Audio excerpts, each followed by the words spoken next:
Hello and welcome to another edition of Points of Interest with host Joey Traina. Demetrius Miner is out this week, but I do have Wayne O'Brien, author, historian, researcher. We'll be talking about a wealth of issues here today, stemming from, actually initially what we got to talking about was the young man over at USC who decided to put up the Confederate flag in his window, and it was controversial because he's a black man.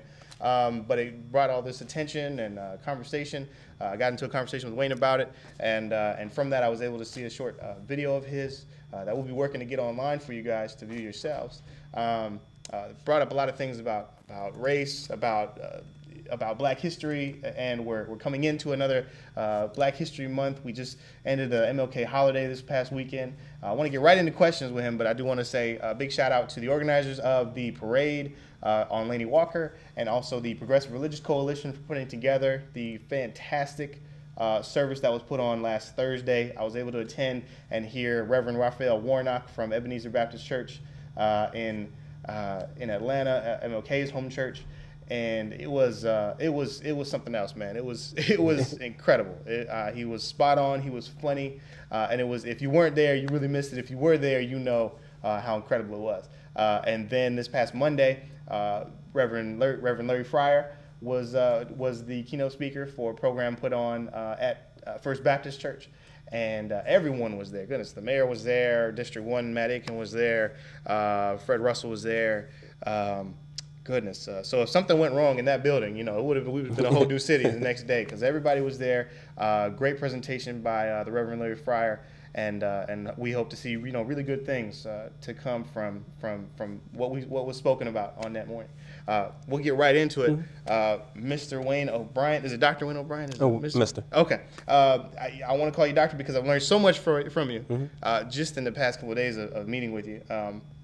Let's get right into it. I was really amazed to learn how much I didn't know, and how much wasn't presented to me from school, from just growing up, from just learning from mentors, what have you, about Black history. And let's start with the Middle Passage, because you did a great presentation in your film about the experiences right. coming into America. This is where it started, right, for Black Americans.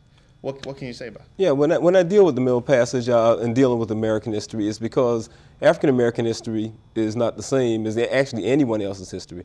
We had Native Americans who were here, but then everyone else were immigrants. African Americans were the only group that was brought in chains. And so their history on this continent starts different. And the linear history of not being able to own anything, all of your work, someone else gets the benefits from it. To start out as an economy, as a commodity, right, as something to be traded, right, something to be bought and sold. And even when you get into the way they came in, 3 months and under a ship, chained together where you're so tightly that you can't roll over, and a third of the people die on the way over. So you have this post-traumatic experience. A third of the people, and how many per boat? 300 or so per boat. A third die over. You may be sleeping next to corpses for a period. They're decomposing before they come down, and they throw them overboard. And you're always worrying about, what is my fate?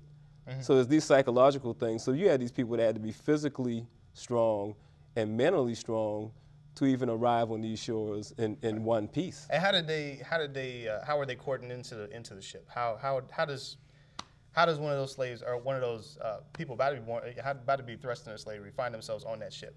There's a few ways it happens. Sometimes you had African tribes that had tribal wars, and prisoners of war might be held and sold to European slave ships. And then you also had European slave ships that would dock on the coast and just run slave raids, and they'll just run in and they'll capture free people. Okay. And what they do is they always chain them together.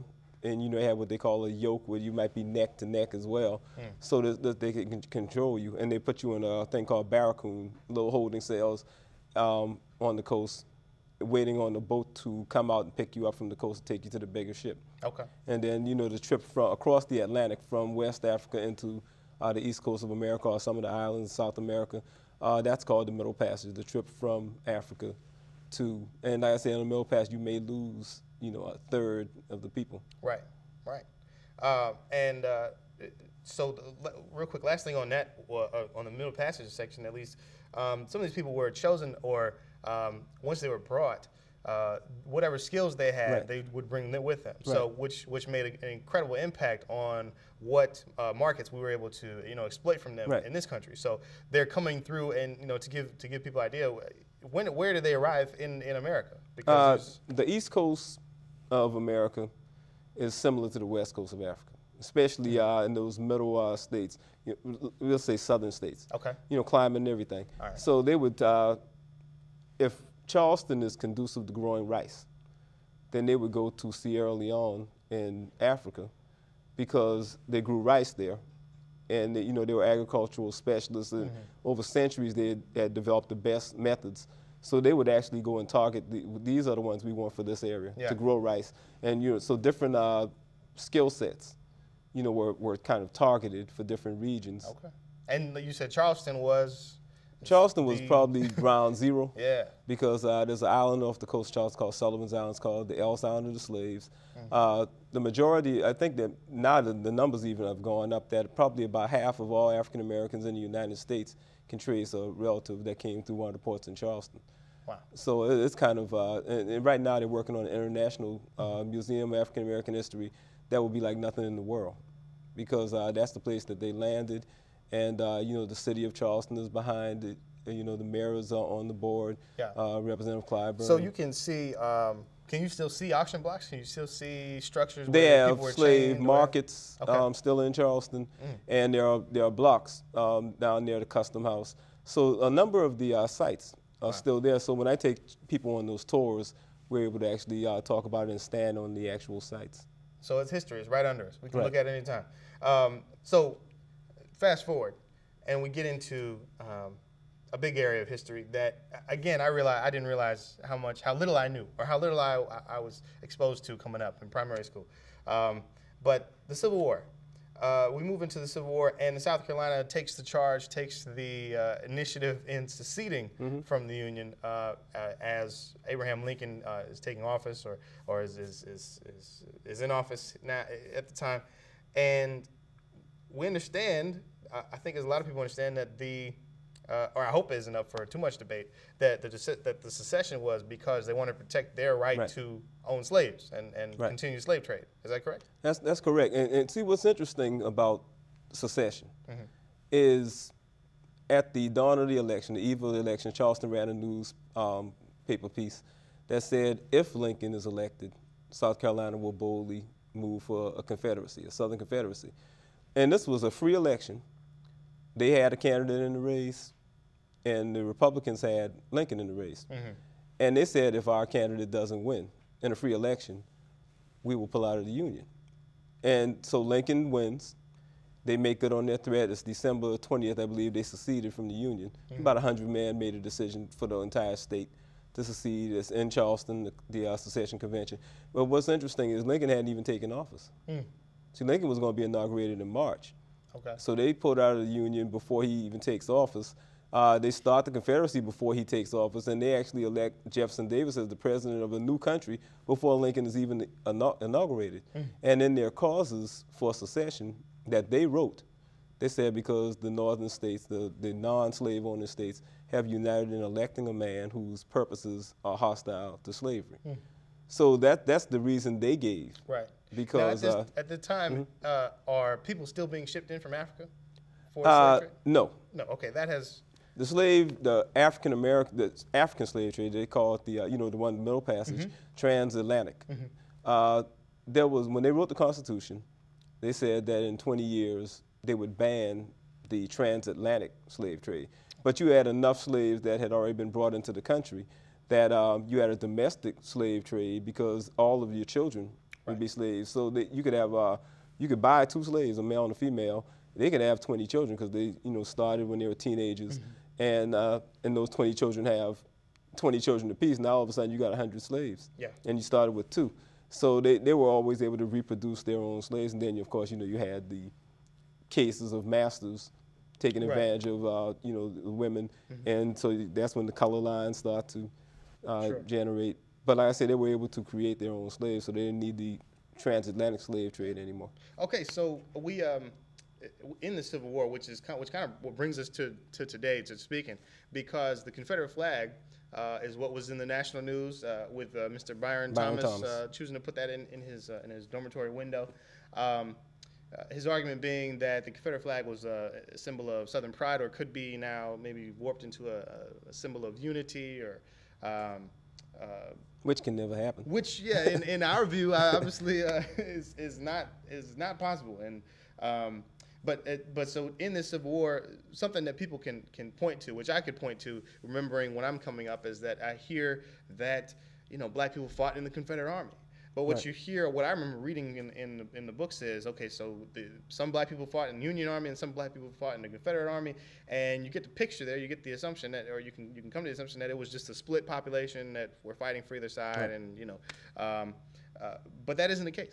It was there was a very small number of blacks that fought for the Confederacy, and there was an incredible amount of people, blacks who fought for the North, because as you told me, they were it was in the interest of the Union. Right. The Civil War, when it began, even though secession was to safeguard slavery, but when it began, Lincoln was not trying to end slavery. He was trying to save the Union. Mm-hmm.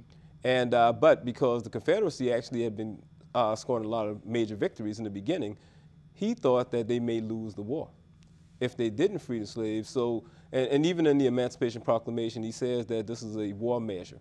Mm-hmm. That if they don't rejoin, now if they rejoined the Union, he wouldn't have freed the slaves with the Emancipation Proclamation. If you rejoin the Union in 100 days, we won't touch the institution. But if you don't rejoin the Union, then your slaves will be freed on January 1st, 1863. Right. And so, but once that Emancipation Proclamation went into effect, then they were free to recruit blacks into the Union Army. And there were thousands, hundreds of thousands of blacks that fought for the Union. Mm-hmm. The Confederacy actually resisted using blacks in the Army until 1865, when it was basically a lost cause. They said, we're going to lose this thing and lose everything anyway. So now we'll start to recruit, because when they recruited, it turned the tide. So now, and this is what the motivation was. Whoever was going to give them their freedom. Right. Exactly. So you had now the Confederacy at the end of the war saying, since we have to do this because we're going to lose anyway, we'll give you your freedom. And we still don't know to what degree this was voluntary, because they were being carried into the war to do certain things before that. But the ultimate now had become, whichever side you're on, you're going to be free. And that's incredible history. I mean, that's incredible history I think is either glossed over or totally ignored. Mm-hmm. But also, you can march back, and so the slaves that were fighting for the Union were freed by Union soldiers that came down into the South. But also, we can reach all the way back to the Revolution and see where blacks fought for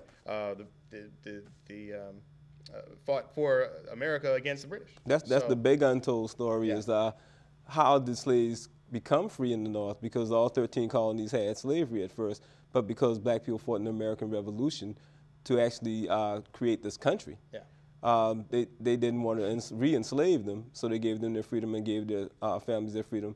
The South just resisted, so it could have been, slavery could have been ended when the Constitution was, before the Constitution was actually written, but the South held out, until 1865. So again, we see the Confederate flag, or we see the Confederacy, we see the South as standing for, or standing for slavery, against emancipation, against the freeing of these people. But then we get to the end of the Civil War, and so part of what ensures that emancipation is the Reconstruction era and the passing of the 13th, 14th, and 15th Amendments. I think in school we learned all about the first 10, but it's incredibly, I think it'd be incredibly valuable for people to review the 13th, 14th, and 15th that ensure the freedom and the citizenship of blacks in America, and also ensure voting rights. Mm-hmm. But there were quite a few victories or advancements of black people in the South, especially during the Reconstruction. If you could just highlight a couple of those for us. Well, after the war, I used South Carolina a lot because, like I said, South Carolina was probably ground zero for this. But South Carolina's population, their slave population, outnumbered their free population. Mm-hmm. And so after the war, with these people emancipated, now they are the majority in the state. Yeah. And so and now they can vote. Some people regret maybe that they shipped in so many of those black people and made a big slave trade out of it. Well, South Carolina was supplying the rest of the nation.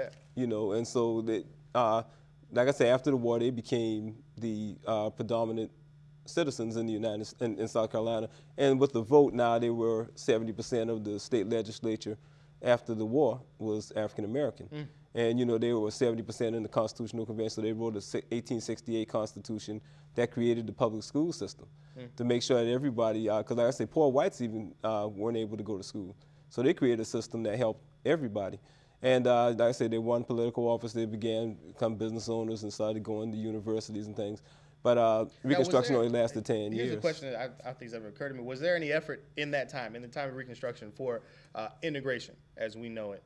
There was an effort. You know, there was an effort actually to increase women's rights as well. Oh, wow. Okay. Well, you know, you had these different factions because you had some people that had been oppressed that now have power. And some of them said, well, we need to extend some things to women because women didn't get to vote for another, 40, 60 years. That was way ahead of time. Yeah, but they were pushing for it then. But you had not only white males that were against it, you had some black males that might say, well, we just got ours, you know, we're moving too fast. Right. So some things like that happened. But the move for integration actually did occur then. It was after Reconstruction was overthrown that they wrote a new constitution and wrote into the Constitution that no white person can go to a black school, no black person can go to a white school. Which brings us to the end of Reconstruction, which can be marked not too far away from here. Right. Actually, you're telling me about in Hamburg. Right. And there is some great history locally that you can hear about, and how North Augusta was one of the first shots went off, big battles to basically undo all the efforts of Reconstruction. And this happened as basically the federal government left the South, and the Freedmen's Bureau, or these organizations that have been put in place to facilitate or ensure the 13th, 14th, 15th Amendments were being enforced around here. Once they left, it was like go time for everyone who or all the ex-Confederates or sons of Confederates, what have you, that wanted to take things back, take their country back. There was a backroom deal. Yeah. And this was July 4th, 1876, the 100th birthday of the where they instigated this thing called the Hamburg Massacre. And this was the first event to overthrow Reconstruction. And Hamburg was where North Augusta is today. That was the first event. They went throughout the state murdering black people and suppressing the black vote, stuffing ballot boxes to take the state back. When the presidential election came, it was the Rutherford B. Hayes election. That was a controversy about who was going to win. But Hayes needed South Carolina's electoral votes to win the presidency. And some of the same people that were in that Hamburg massacre was in Washington, D.C., trying to strike a deal. And it became this compromise of 1877. We'll give you all electoral votes if you'll pull the troops out of the South. I see. And so they did. They gave him, and he kept his side of the promise. He pulled the troops out, and that allowed them to retake the state by force. And that's what it was. It was by force. Right. This was not. It's called the Red Shirt Movement, rifle clubs. So you had people marching on the Capitol with guns, and you had the elected administration of Chamberlain pretty much leaving Columbia because they were going to kill him if he didn't. And Wade Hampton marches in and becomes the governor. And like I said, Reconstruction ends, and something they began we might call now terrorism. Well, yeah, you could. These were terroristic activities being done, undemocratically, and so Reconstruction is now being thwarted. Right. The votes are being suppressed. Fear is obviously if you're going to lose your life, you may as well not go vote. But then we see, and fast forward, we get into the Great Migration because the conditions down here just aren't good enough. They aren't good enough for the vast majority. And the Great Migration, which I think I have some vague memory of reading about coming up in school, but I actually learned more about it through my church because my church has an interest in understanding cultural diversity and the movements. And actually, we had some Unitarian artists that have great depictions of what the Great Migration was. Most of them being black or African Americans going through this Great Migration. And what are the numbers? I mean, it was thousands and thousands of people leaving from the South. I know there was an interesting event in Edgefield County in 1880 where a fifth of the county left in that year. What's interesting about the Great Migration, because they started to institute the Jim Crow laws in the South, and things had gotten so bad they were trying to get something as close to the slave system as they could with the sharecropping. And what they did is they tried to keep blacks from leaving. They wanted to leave just for a better life. Right. It's so rough down here. There's opportunity in other parts of the country. They would actually arrest them because, you know, they call it vagrancy. On my way migrating north or west, Right. I might stop in a field to go to sleep, and then I'll do another 20 miles tomorrow. Well, they would arrest them, put them in jail, and the sentence would be that you have to go and work on the plantation until your sentence is up. So they were finding ways to put them back on the plantation into slavery. Which harkens, it reminds me of the Fugitive Slave Act. Right. During the Civil War. Yeah, yeah. another act of trying to keep blacks Right. from going to the north because that's where they were becoming soldiers for the Union. Yeah. You know, that's where they were gaining their But that migration, like I said, most of the people in the north, and you know, very famous people. Malcolm X has a great-grandfather came through Charleston. Reverend Al Sharpton was a New Yorker. He traced his family back down here, and you know, the great Julius Erving, Dr. J's mother played basketball right up the road up here. So you have all these people in the north that have these southern roots, and they can trace it back to the. There was a couple of great migrations, you know, but the Dizzy Gillespie's from Cheraw, South Carolina. Okay, sure. You know, so that Harlem Renaissance was influenced by all these Harlem Southerners. Renaissance. Right. So much talent in Chicago. Right. Yeah, there's just, it's incredible. It's incredible, and it's history. It's American history. Right. It's Black history, but it's American history that I think is left out way too much. Yeah. So it's interesting. Another piece of history that I think maybe needs some explaining is the Rosa Parks story. Right. And just before you retell that, because I needed it, I learned so much watching that video.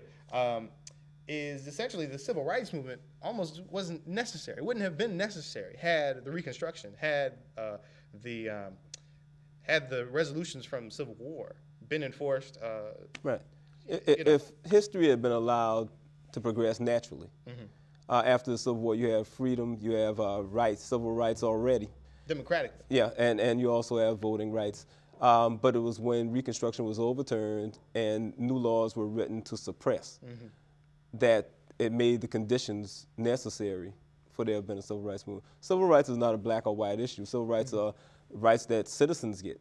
And if you're a citizen, regardless of what your color is, you're supposed to have all the citizens' rights.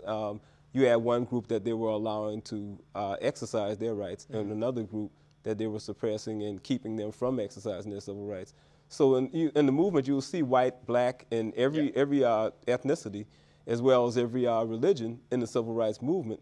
Even though they had their rights, they said this is not right that one group, that citizens don't have theirs. Even today, the 13th, 14th, and 15th Amendments have to be reviewed in cases of civil rights, regardless of race, religion, you know, background, because they have ensured us so much. We have clarified so much of what it means to be a citizen, an American citizen, and what it means to be free, and what it means, you know, how we do that, and that's been the improvement, I guess, when we get into the conversation of the flags.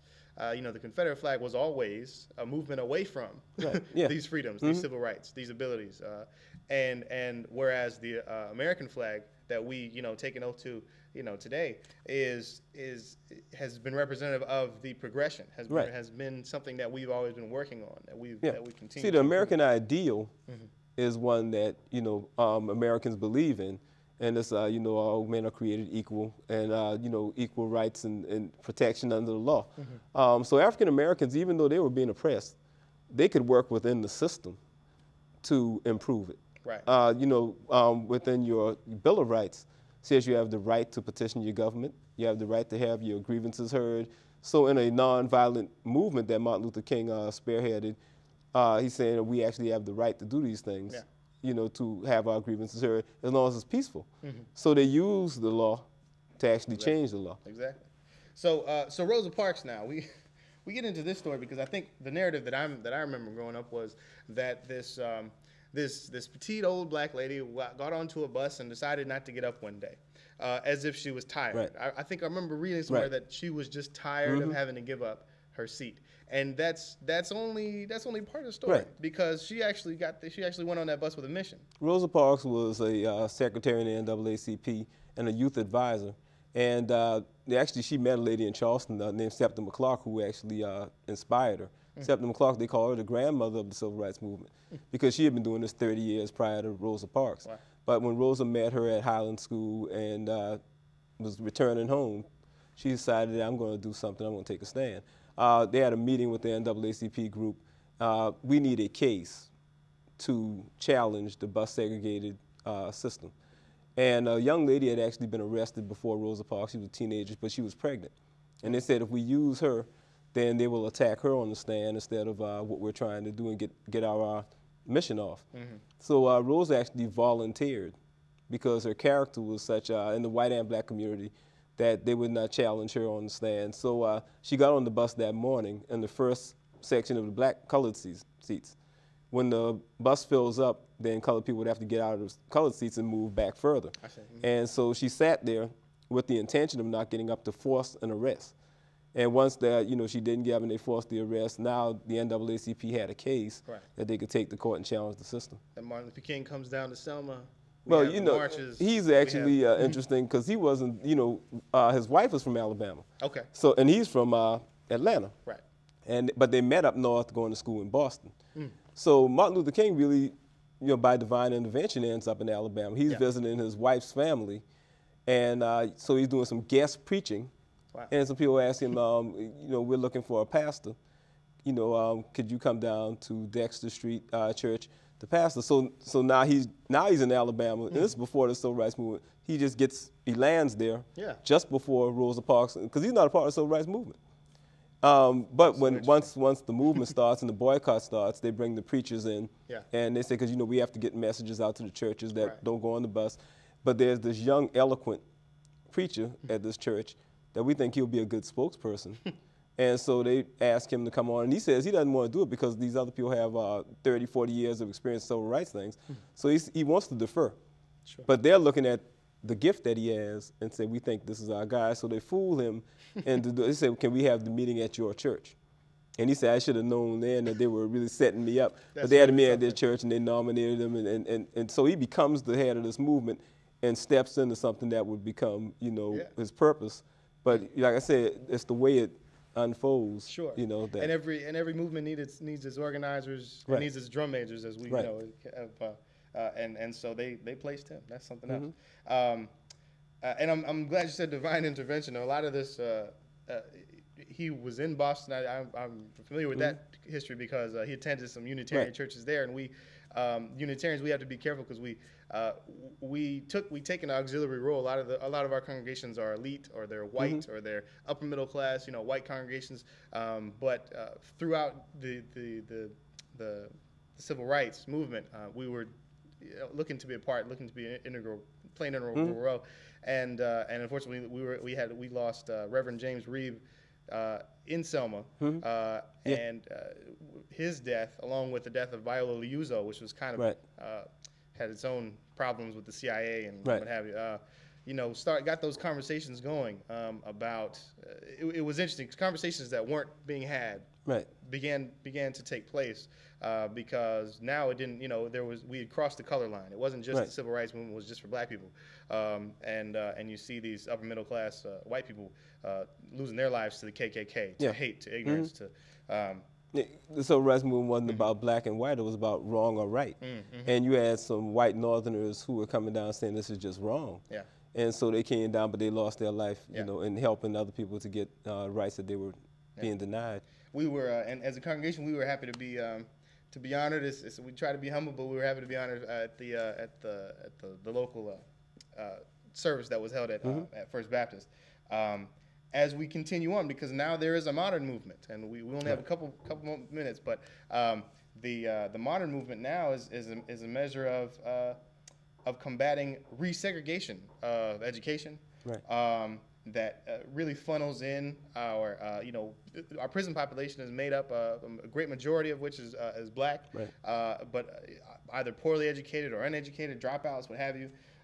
They're putting together the math toward how many prisons are we going to need now, depending on how many people have dropped out, or no, not have dropped out, but who are below reading level in the 4th grade. We've seen recently at the South Carolina debate, the golden rule got booed, whereas the food stamp president offense by Newt Gingrich was applauded. Santorum trying to deny that he made this racist generalizing remark about black people. It's all there's a modern movement, and and I'm glad to have you on. we're running out of time, but I want to forward people to Wayne O'Brien's Facebook page or email, because and we'll have that on the Points of Interest page to check out. He's coming out with some books here that are just fantastic reads, and they're not even that big, but you're going to get a lot of history in this thing packed right here. If you don't read this one, you're really missing out. If you can't view the videos we're going to put on YouTube, another real missed opportunity, but we'll get those out to you. Thank you guys for watching. Thank you, Mr. O'Brien, for coming on. It's a pleasure. Really appreciate it. Everybody have a great week. Hope you enjoyed this episode, and come watch us again next week, Wednesday, 10:30 on Comcast Channel 4. This is Points of Interest. Thank you.